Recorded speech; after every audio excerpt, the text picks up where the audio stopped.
हेच ताडोबा जंगल आहे. या ठिकाणी सर्वात जास्त या जंगलामध्ये वाघ राहत असतात आणि या जंगलाला ताडोबा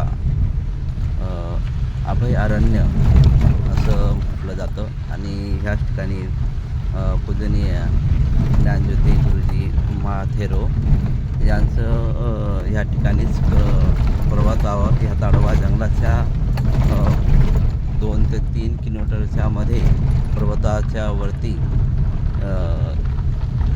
कुटिया आहे.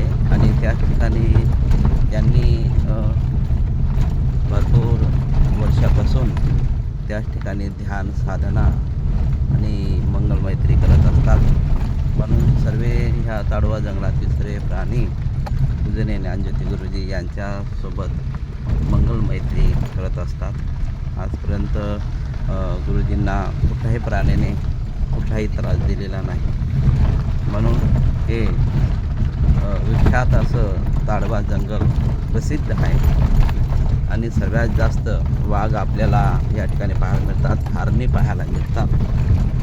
बऱ्याच काही प्राणी भरपूर या ठिकाणी पाहायला मिळत असतात. आणि आज आम्ही 30 जुलै या दिवशी आलो आहेत. आणि ह्या 30 जुलैला ते 31 जुलै हे 2 दिवसाचा कार्यक्रम ह्या ठिकाणी संपन्न होणार आहे.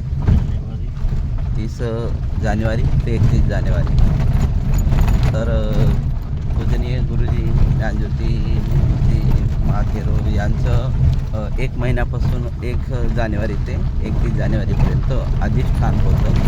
तर हे 30 आणि 31 जानेवारीला बहुसंख्येने उपासक आणि उपासिका या ठिकाणी धम्मश्रवण करण्यासाठी व गुरुजींचा आशीर्वाद घेण्यासाठी या ठिकाणी ताडोबा जंगल अभयारण्य या चंद्रपूर ह्या ठिकाणी येत असतात.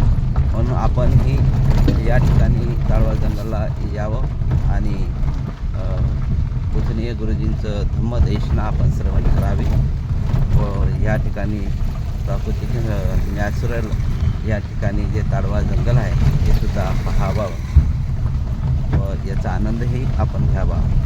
नमो बुद्धाय. जय भीम.